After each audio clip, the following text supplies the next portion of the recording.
राष्ट्रवादी काँग्रेस पक्षाची ज्या स्थापना झाली तेव्हापासून धाराशिव आत्ताचा आणि मागचा उस्मानाबाद या जिल्ह्यांनी आम्हाला साथ दिलेली. त्याच्यामुळे खरं तर या महाराष्ट्रामध्ये ज्या स्थानिक स्वराज्य संस्थेच्या निवडणुका या फेब्रुवारी 2022 ला व्हायला पाहिजे होता.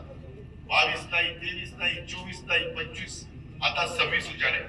आज कुठल्या ना कुठल्या नवीन कार्यकर्त्याला, जुन्या कार्यकर्त्याला या निमित्तानं थांबावं लागलेलं आहे. अजूनही एक प्रश्न आहेच. मंगळवारी सुप्रीम कोर्टामध्ये आरक्षणाचा एक मॅटर आहे आणि त्या कोर्ट प्रकरणामुळे जिल्हा परिषदेच्या निवडणुका थोड्या पुढे जाण्याची शक्यता नाकारता येत नाही. हा अधिकार संविधानाने, घटनेने, कायद्याने हा न्यायालयाला दिलेला आहे. त्याच्याबद्दल बोलण्याचा मलाही अधिकार नाही. परंतु मला जे वकिलांनी सांगितलेलं आहे ते माझ्या निवडणूकच्या जनतेच्या समोर मांडण्याचा प्रयत्न मी या निमित्तानं करतोय. येणारी निवडणूक ही सर्वार्थाने बाबांनो वेगळी निवडणूक आहे.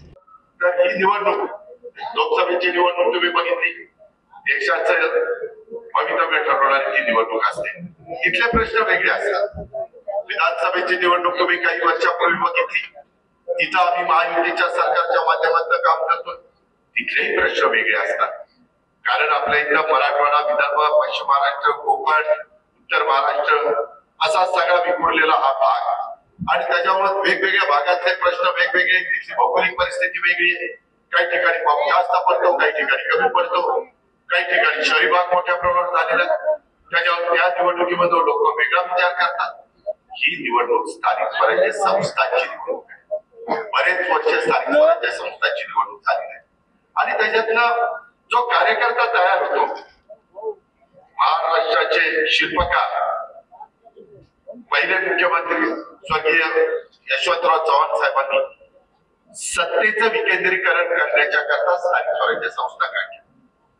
जिल्हा परिषद, तालुका पंचायत आता सुप्रीम कोर्टामध्ये मॅटर आहे. मंगळवारी काय तो त्याचा निकाल लागेल आणि तो निकाल लागेल त्याच्या पद्धतीनं पुढच्या निवडणुका जाहीर होतील. महानगरपालिकेच्या पण निवडणुका आहेत. आता महाराष्ट्रातल्या 288 नगर परिषदा, नगर पंचायत्या आणि नगरपालिका ह्या निवडणुका आहेत. आपली पण माझी जी काही नगर परिषद आहे त्याला एक वेगळ्या प्रकारचा इतिहास आहे. तसा तुम्ही जर पाहिलं तर एकंदरीतच ही निवडणूक नगर परिषदेची नाही तर माझ्या नळदुर्ग या शहराच्या पुढच्या विकासाला दिशा देणारी ही निवडणूक आहे. आणि या निवडणुकीमध्ये आमचं राष्ट्रवादी काँग्रेस पक्षाचं, आमचं घड्याळाचं उद्दिष्ट आहे की आपल्या नळदुर्गचे विकास हे आमचं सगळ्यांचं उद्दिष्ट आहे. त्या दृष्टिकोनातून आम्हालाही काम करायचंय. मी नेहमी महाराष्ट्रामध्ये सांगतो मी कामाचा माणूस आहे. मी त्याच्यामध्ये विकास साधतो. मी बारामतीचा चेहरामोहरा बदललेला आहे. मी पिंपरी चिंचवड महानगरपालिकेचा चेहरामोहरा बदललेला आहे. आम्ही आमच्या भागामध्ये करून दाखवलंय. आमचा भाग खूप मोठ्या प्रमाणावर आम्ही पुढे चालवलेला आहे. कालच माझ्या इथं तर तुमच्या इथं 21 जागा आहेत, माझ्या इथं 42 जागा आहेत. त्याच्यातल्या 8 जागा आमच्या बिनविरोध कालाला काढायचा. बिनविरोध काहीतरी आमचं काम असेल म्हणून लोकांनी दिलं ना बिनविरोध. आज या पद्धतीनं आम्ही मित्रांनो पुढे चाललेलो आहे आणि माझी तुम्हाला सगळ्यांना विनंती आहे की नळदुर्ग नगर परिषदेच्या नगराध्यक्ष पदाच्या करता आम्ही संजयजी बताले, ज्यांना अण्णा नावाने ओळखलं जातं, यांना उमेदवारी दिलेली. त्यांना नळदुर्गच्या नगरपालिकेच्या किंवा नगर परिषदेच्या प्रश्नाची जाण आहे. शहराच्या विकासाची जाण असणारा हा एक कार्यकर्ता आहे. त्याला चांगल्या प्रकारची 20ची टीम दिलेली आहे. त्यांनी एक फॉर्म आमचा त्याचा एका वॉर्डामध्ये राहिलेला आहे, परंतु तो आता दोन्हीकडे निवडून आल्यानंतर 4 त्याचा फॉर्म आहे.